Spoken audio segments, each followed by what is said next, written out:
astrology and planetary archetypes, how I understand them anyway. We're going to go from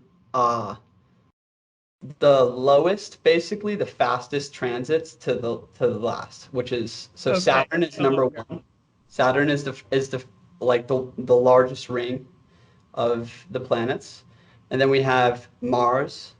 Actually, Saturn, Jupiter, Mars, the Sun, uh, Venus, Mercury, the Moon, and that's in order of transit time. And also that comes from like the ancient Hermetics and alchemists and how they saw Yes. like the ascent through the planetary spheres, through the eight spheres. So yeah, starting at the moon. So the moon rules the water. The rule is the mother, right? So the waters being like Cancer. The moon rules You're Cancer. breaking up again. Oh, the moon rules Cancer in the zodiac. It rules waters. It rules woman, like and the sun rules men. And in woman, you notice that women are the sacred holders and carriers of the cycle because they have a menstruation cycle, but furthermore, they're more susceptible and sensitive emotionally I'm and to glad to things hear you going, say that. yeah, and to things going on in nature itself. They are more sensitive to the cycles and actually hold the law, hold the cycle as like a complementary power for society. Um, Mhm. Also the moon. So the moon rules the tides of the water. It rules the tides of our emotions, and it rules, um, yeah, like essentially the subconscious mind. The moon reflects. It's a receptive and then reflective vehicle. And if we think about, whenever I say like woman in this, I'm mostly referring to like the divine feminine archetype. We both have feminine and masculine inside of us. That's If right. we're in a No, I understand. Yeah, if we're in a feminine vehicle, if we're in a woman body, then we're gonna have cycles that men don't experience. It's biology at that Hmm. point. And so men are ruled by the sun. They're like more fixed, and we'll get to that. So yeah, the moon Okay. rules water. It rules emotions. It rules your internal feeling in life, and it rules like the subconscious mind. The moon rules matter, and material. And we're going to see that the moon and Saturn have a lot in common. And yeah, so whenever you think of the moon associated with the mother and woman, moving on to Mercury, in just my understanding of it all, is Mercury is like our reasoning, rational, or not our Mercury is our logic, our communication, our ability to like create connections and express. And then Mercury in its like exaltation is literally like divine mind almost. So Mercury is that analyzer, the person, the thinker, and that's Mercury inside of us. So like the magician in a sense. Makes sense. Yeah, To make has to make sense. Okay. totally. So Mercury has the fastest orbit around the sun in our Right. astrology after the moon. So the moon transits every 2 days, it's in a new sign. Now Mercury is never 30 more than 30 degrees away from the sun at any point in the zodiac. So I was born with my sun in Leo and Mercury in Virgo, and you were born with your sun in Virgo and Mercury in Virgo. Mercury and the sun are usually close by. So Okay. yeah, and Interesting. Mercury, yeah. So in the zodiac, Mercury rules Gemini and Virgo. Right. And Gemini is an air sign, and it's about duality and communication. And then also Virgo, and Virgo is mutable earth. And now, why it rules Virgo and is exalted in Virgo is this is something I've thought a lot about, but Virgo loves to organize and analyze and be like on the earth. And it's almost like creating the womb, the virgin womb for earthly manifestation in a sense. So it loves to like put things together and organize and make and essentially like apply the Oh mind wow. into the earth.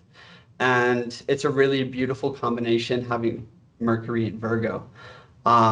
And again, Mercury in its like exalted or higher form as we develop through each planet is divine mind, and like the messenger of the gods. It is open to receiving the divine mind, essentially. What else about Mercury? Mercury amplifies whatever sign or whatever essentially any like aspect with other planets. Mercury is an amplifier because Mercury is like the symbol, is it the symbol of this divine union between the feminine and the masculine. Because Mercury is like the messenger, it's an amplifier. Both the good and the bad, the light and the dark, like duality goes through Mercury, and Mercury is therefore an amplifier. So if Mercury is like in front of, Jupiter or something, it's amplifying Jupiter's archetype and energy. And yeah, so Mercury is just an amplifier and a messenger of the heavens. You with me there? I'm thinking. Cool. So I'm recording this so you can have it later. I'm just going to move right along into Venus. Yes. So Venus. I always go back. Yeah. Venus is love and like beauty. And it's very like personal love, because we're going to get into Neptune. And Neptune is more like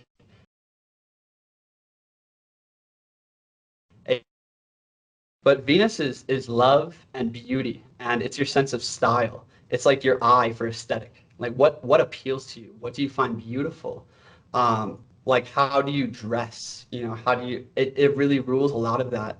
And for me, for instance, I too have Venus in Virgo, and what that looks like is almost perfectionism in a lot of a sense, and like really liking fine aesthetics. It's also why I got really into like sacred geometry and like pencil sketching a lot of high school. I was just so into that look. And in the way I dress and everything, it's all very like utilitarian and just like simple and stylish. That's like Venus and Virgo. It's your sense of style, it's your sense of beauty. And it's also like love, your love and relationship life with others. That's what Venus rules. In the chart, Venus rules, I want to say Venus rules Taurus almost. I can't remember. Let me bring up that chart. My phone real quick. 1 second.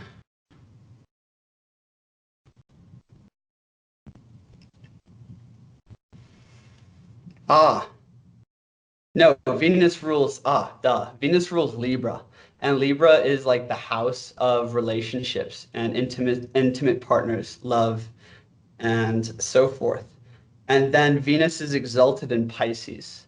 And exaltation is like the glory of the archetype, the glory of the planet entering like its celebration in the story. It's the exaltation. So moving on from Venus up to the next ring, the fourth ring now. Are you with me? I am.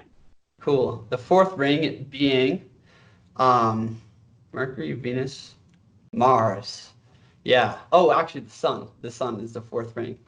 And the sun is ruling our conscious mind and most importantly, our divine willpower, our true will.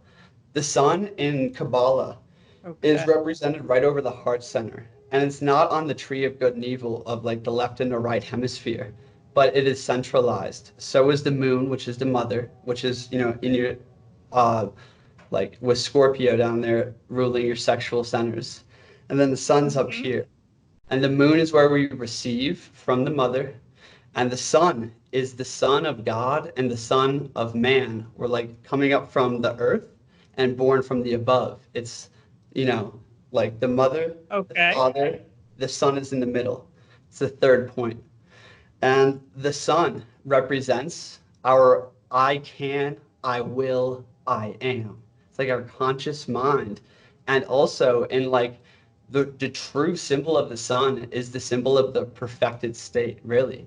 Is like entering into like the true will, the conscious like divine will of that being your like will and desire unified with God's will and desire for you. Therefore, like being a vehicle for like God and you and God in a sense. And that's like the sun.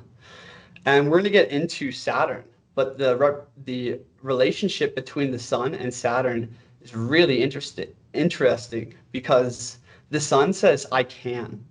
Like, I Okay. believe in myself. I will do this. And then Saturn's like, no, you can't. And the sun's like, yes, I can. You know? And it's this beautiful, combination. Now, the symbol of the sun is a ring with a dot in the center. And this means a couple things to me. First off, that means the dot in the center represents like the core of transmutation. The sun is taking in everything from all around it, breathing it through the core, which is the heart center, right? The center of transmutation, and then releasing it back out to the boundaries, right? And now, so that's the dot. And then the ring around the dot, the circle, represents a couple Mhm. things. It represents the boundary of Saturn. It represents like, no, you can't go beyond this wall. And then the sun's like, yes, I can. And then a force, a battle ensues that creates resistance, that creates strength and rising above because your sun is saying, I can. And that It's a creates push. growth. It's a push and pull. Huh? It's a push and pull. Exactly. And the Okay. sun is at the center of that. In astrology, the sun is the most prominent, like, I guess, indicator of your chart and of you, but it's far from all of it. It's just like the most Okay. important aspect, because it's going to represent your path to glory. It's going to represent in astrology, like I said, your conscious mind and true will, but it also is representing like the life force in you. The sun is that symbol of life force and life giving. Like the sun gives life and light to everything. And it's kind of like what is the fuel? Where is the core of your like externalized personality coming from and like what's flowing through you? It really defines your character in a sense.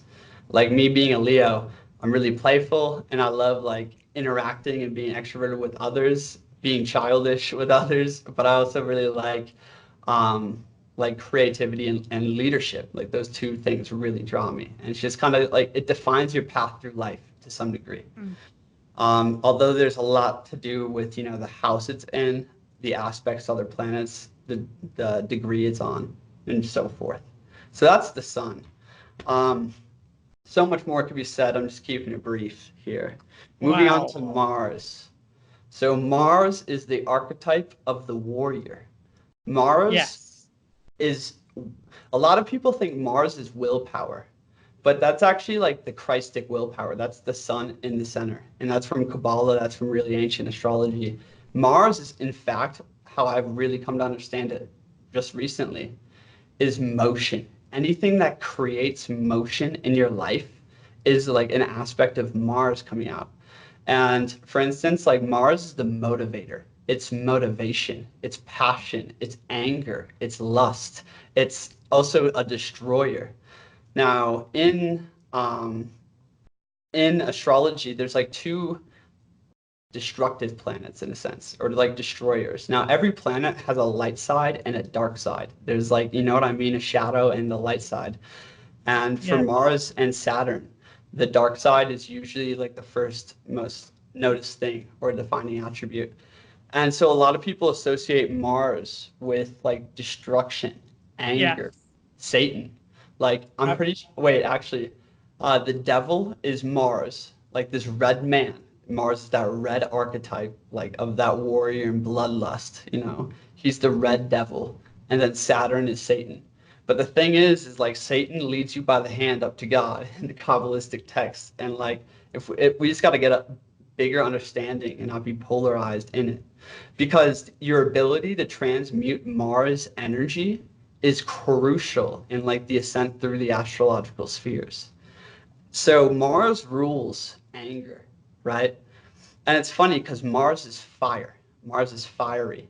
And what's very interesting about being like that red Mars fire is that in fact it is the dignity or like yeah, the dignity of all water signs. So you don't really need to understand like the dignities and the faces and whatnot yet in okay. astrology, but just know that, for all the fire signs, the sun is the dignity or the triplicity during the triplicity. The sun is the triplicity during the day, and Jupiter is the triplicity at night. So I was born in the night. So I was born in Leo, and the sun rules Leo, but the triplicity of it would be Jupiter. And the crazy thing about Mars now is Mars is both the triplicity day and night for all water signs. So why is Oh like my Mars goodness. is the secondary ruler of water signs? You know, I was tripping on this today, literally today. I'm like, why is that? Makes no sense. It's fiery. It's Right. the warrior. You know, it doesn't associate with like water and receptivity and flow.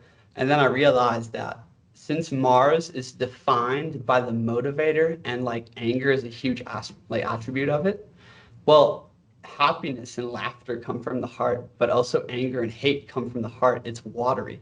And emotions are the mover. They're like the fuel that creates motivation, that creates passion, that creates like getting so angry and so depressed or like usually we can get really like frustrated and then depressed and then like miserable and then all of a sudden the anger comes, the anger at like what's going on in our lives, our inability to like take a step forward here, and that anger demands that we take that step, and all of a sudden we just get so much shit done. And that's if we transmute the anger correctly. Now, so this is why like astrology is such an advanced system of spirituality in a sense, is because instead of like all these like spiritual dogma narratives out here like, oh, there's no anger, just love and light, and people Right.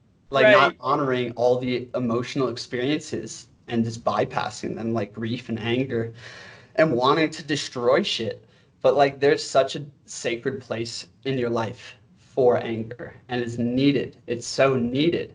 And learning how to transmute Mars energy like into that Christic true will or let the true will guide the Mars energy is really the alchemy. So I personally have Mars in Libra, which is almost like if I'm angry, you know, I'll have like a debate about it, like, you know, or like try to express my point and create a right relation through Mars. Like my Mars will come out in my warrior. Um, Mm-hmm. Okay. so I don't really get like an act out anger very much, very often, if ever. I used to a lot. That's probably like a lower view of my astrological chart. Um, but so like if you struggle with a lot of anger or see where it's anger and frustration coming up, you know, the ability to transmute that and let that move your action, let that allow you to make changes, you know, it's a notification. Anyways, that's Mars. And Mars is like that fiery warrior, destroyer. He's moved by like lust and passion and a lot of things we deem negative, but also a lot of things we that can be transmuted towards the positive. That's Okay. Mars. Moving right along, again, I'm missing quite a bit, but this is just as general and potent as possible. We're going to Jupiter. Now, Jupiter is like the lord of wealth and success. Jupiter is this airy planet that's so expansive, right? And I think of Jupiter and I think of air and expansion and success. Okay. Jupiter is like the co-king with the sun, in a sense. And Jupiter is going to be ruling, you know, our like exuberance, our expansiveness. I know someone who is very Jupiterian and he's almost like he's just like so expansive with his ideas and his money and he's always like thinking way up there, you know? And it's funny because like he loves a lot of different like mathematics and astrology and a lot of ancient knowledge. Jupiterians are like, you know, just notorious for being on the surface level and just thinking so big, but like unable to get depth. It's not like Jupiter is not a planet of depth. Jupiter is a planet of just pure expansiveness. And I Mm. have Jupiter in Aquarius, right? And Jupiter in Aquarius, what that creates is this expansiveness of like ideas and like social, I don't know, like revolution and communication between groups of people. And I think that's why I'm really about like tribe in a sense. But I'm also so expansive in all these areas that I love to study and put together and piece together like Right. an architect. Right. That's so Aquarian and expansion. You know what I mean? And it's funny, there's quite a dichotomy between Jupiter and Saturn and the Sun and Saturn. That's important to kind of like wrap your mind around eventually. Um, so yeah, Jupiter, wealth, success. In terms of like ceremonial magic, when you want to invoke success in your life and a feeling of abundance, a feeling of like king energy, we invoke Jupiter. We invoke the power of Jupiter and like that and that force into your life, you know?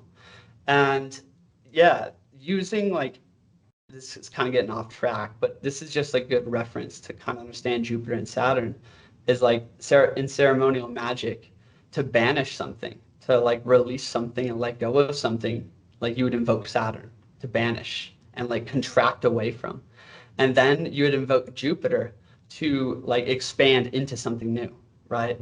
And yeah, so Jupiter is the biggest planet, has a huge influence on your chart. It's all about like success, wealth. I have Jupiter in the 12th house, which is like a guardian angel in a sense.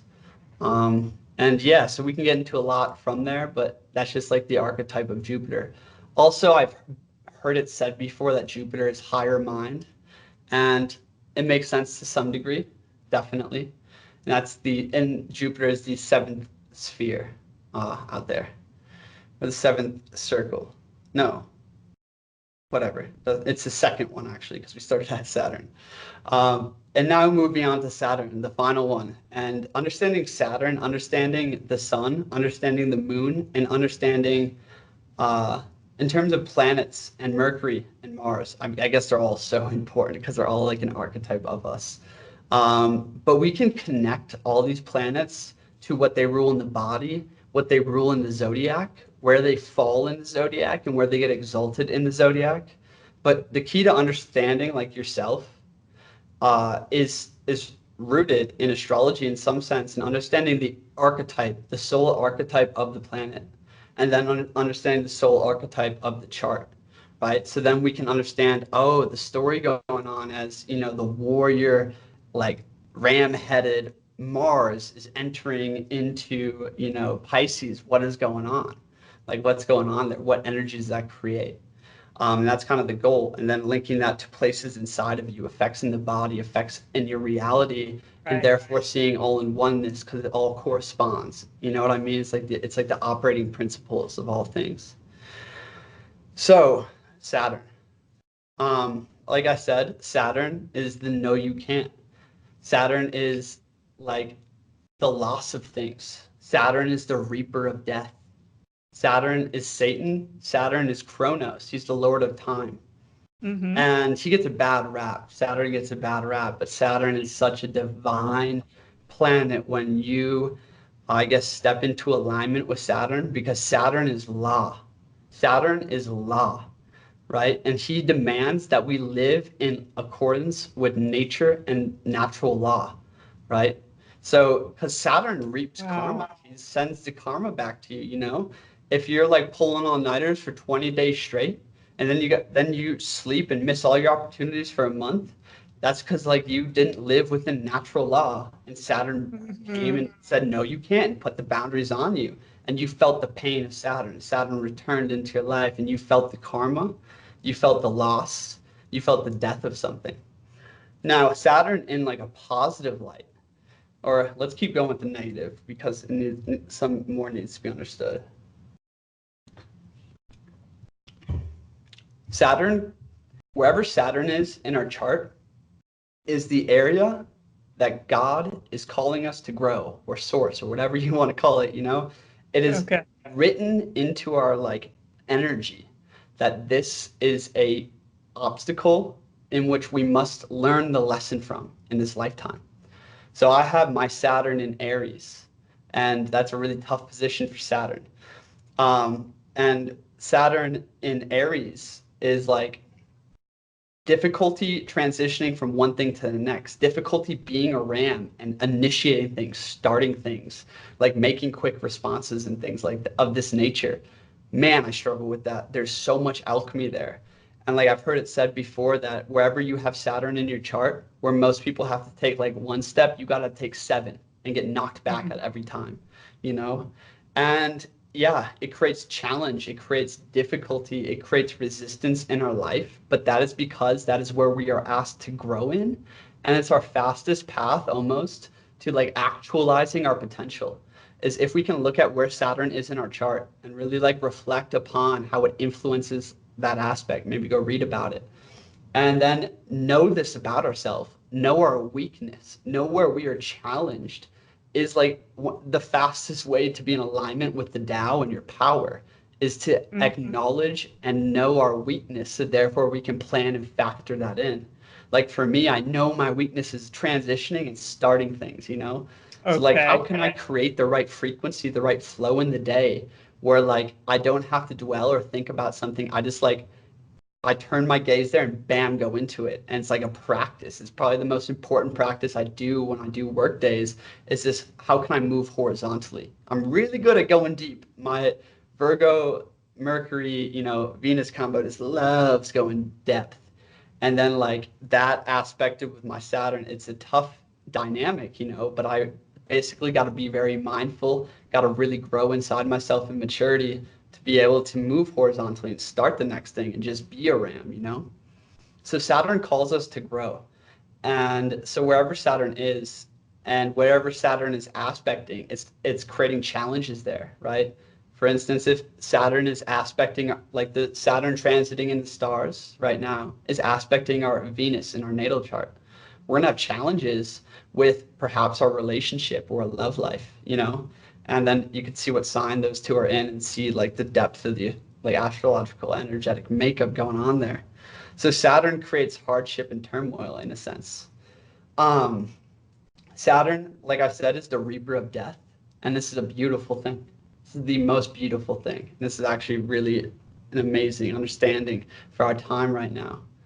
Um, Knowing how to let go of things, knowing how to die to a past version of you, knowing how to banish things from your life. All of these are roles of Saturn completely like with no understanding in our society today. Our current society has no relationship with Saturn, none. Oh, And wow. because of that, it's really hard for people to let go of a job or a location or a toxic relationship or habits that aren't serving them because they don't know how to die. We have no Mm, relationship with death. We have no idea how to sit there and not be fearful with it, but like understand this force, this natural, like inevitable thing going on out here. And it gives you the power to learn how to die to yourself, which facilitates transformation. And I've said it like a million times that manifestation comes from letting go and creating space in our life for new things to enter. That's like a huge piece of it all is being able to let go, being able to die to a past version of yourself, being able to decompose. And the beautiful thing is like my boy Hayden always says, like my brother Hayden calls himself like the decomposer. And like I've just been with him so many times and he's just shared with me, like experience like a lot of like death experiences. And that's for him to share if he ever wants to. But right. yeah, and like it's this process of dying and he sees it as such a beautiful thing because he knows like that the tree dying in the field is the compost for the new tree and the new Right. forest that grows. It's a decomposition. And within ourselves, it creates a space for something new to come into our lives. Understanding the power of Saturn allows us to say no to things that don't serve us in life. Aligning with the power of Saturn allows us to banish things that like are destroying us inside and to recognize those things and reestablish law or union with law. And that's where beauty and harmony comes from, is living in accordance with nature and law. And that's all That's Saturn.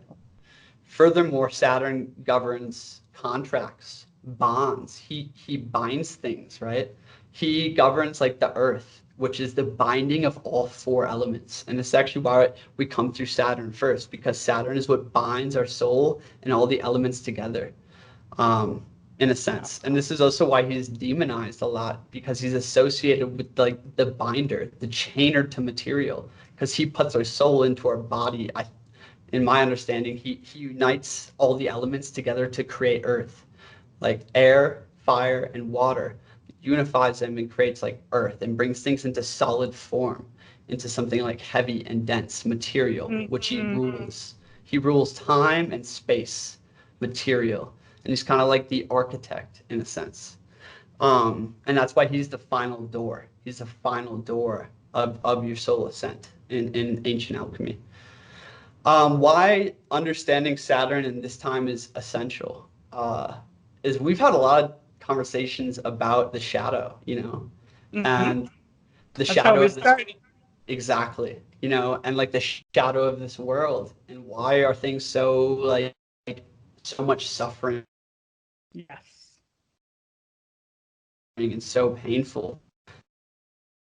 Seem to have like a shadow force of Saturn to like create like enslavement in a sense. Mm. And um yeah, so like understanding Saturn that way. But actually what I wanted to get into is the fact that we're moving into the age of Aquarius. Okay. And Aquarius is ruled by Saturn. Yet Oh, Aquarius brings the golden age. yeah. Think about that. That's what Aquarius brings I've been forth the hoping golden for. age. Yeah, the age of Aquarius. Um, and like, why is this? Well, if we look at our world right now, and we're coming out of the age of Pisces for the last 2,000 years, you know, and Pisces is ruled by Jupiter, and it's all about expansiveness without observance of law. You know, think about all these technological advances and all these like intellectual advances and scientific advances with no regards to law, sustainability, like relationship with others, right relations with the earth, you know, living in alignment with Nature. Yeah. like spirit and God and stuff. It's just expansiveness, and it's the shadow of Pisces, which is like the fish with the tail tied together, swimming in two directions, like fighting nature almost, you know. And so we're coming out of the age of Pisces, which is ruled by Jupiter, which like is the benevolent king, but Jupiter without Saturn, there like disharmony erupts everywhere because it's just chaos, expansion into everywhere without any like discernment or wisdom. Now we're going through a collective Saturn return, and this is going to create the golden age because Saturn once again is law and feeling pain. Like you will never change your ways unless all of a sudden like you're faced with immense pain as the consequence of all these choices we made over and over and over and over and over and over and over. The pain motivates alignment with a truer law, alignment with a deeper self, you know, and loss. And like being able to see law and see how fucked up we're living and whatnot is Saturn returning.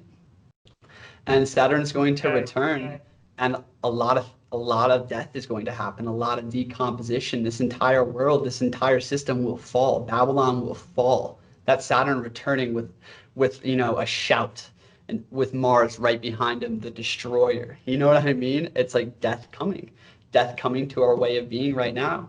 And whether or not we can like step forth, embrace that death, go through the dying process, you know, and then come out on the other side back into our ascent into an alignment with harmony and law. That's really what is asked of us. And the beautiful thing about astrology and Hermeticism is like as without, so within, as above, so below. So as Saturn is returning, the force of Saturn is returning to the world and the collective consciousness and the ether. What is happening inside of us is we are all asked to go through a death right now. We are all asked to go through a lot of pain and loss and suffering and all this trials and hardship as we leave behind this world and enter into our new one. And the thing is about that is the people who come out on the other side of this are going to be such strong souls because they had to like really go through the dying process, embrace Saturn and see the fruits that Saturn bears in that sense. And yeah, like building a relationship with the end of things. I've made a lot of videos, you know, saying like to honor the end is to be able to see right from the beginning, is to know the end. You know what I mean? And like that's also words of Jesus. So yeah, that's a brief laydown of all the archetypes. I really hope you enjoyed that, Marina. I'm amazed. I'm very quiet, but I'm listening to every word. Cool. I thought for the next 10 minutes I could just open it up for any questions from you. And can you see my face? It's not Yeah, frozen? yeah. No, no, no. You're moving, you're smiling, you're very Cool. animated. Awesome. Yeah, so let's open it up to just any questions that came up for you in that. Well, I will start with one comment. You were describing, I think it was the sun and how it, no, I'm sorry, it was Mars because it Mhm. had to do with anger. And women, as you probably know, are taught to mask their anger. I was always told basically, no. It's okay for guys to show their anger, but you're a girl. You cannot do that. And I joined women's groups, and I won't tell details, but basically we've all had to learn to or teach ourselves to say anger is okay for women too.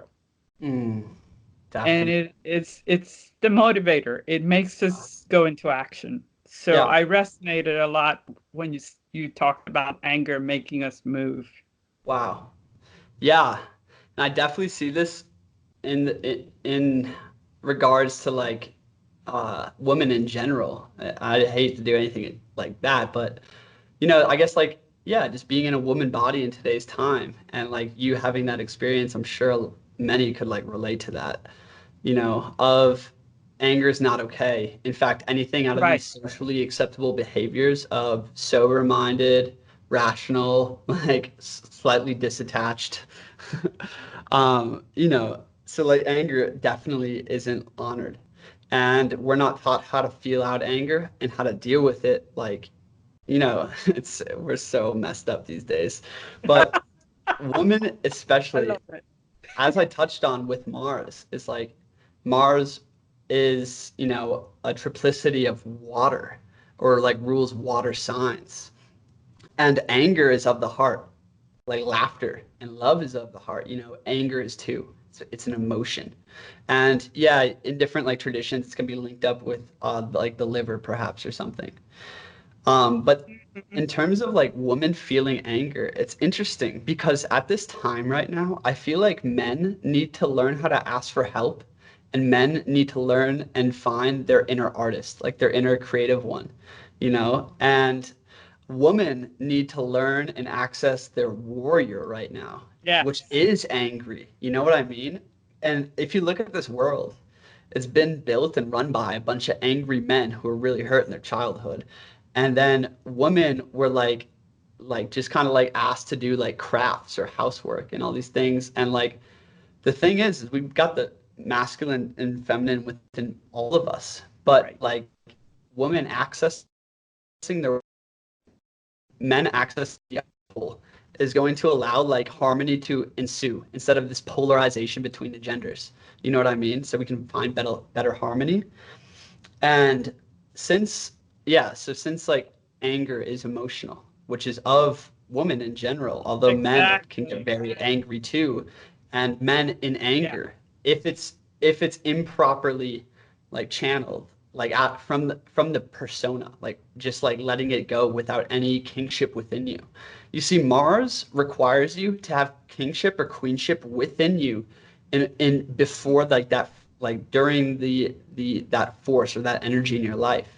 Because if I'm really angry at someone, I want to lash out. I want to say Right. angry things, But then like my king or higher mind inside me is like, bro, do you really like want to create this? Like, do you really like want to like hurt that person that way? It's like, what's the golden rule? Like how can I channel this anger? And for me, I've often channeled my anger straight into like creativity of some kind, or being Wow. really, really angry at the world and like starting reality files. Like, you know what I mean? Mars is that motivator. Like, I want truth. I'm angry at lies. I'm angry for truth right now. Like, you know what I mean? And that's reality files starting and learning how to channel the anger in a conscious way. I know my girlfriend has been working with the feeling of anger lately, and not to Mhm. go too deep into her life or anything, Right. but Right. since it has been suppressed most of her life, and it's not like an acceptable emotion, nor do are we taught how to, like rightly channel and let that out of us.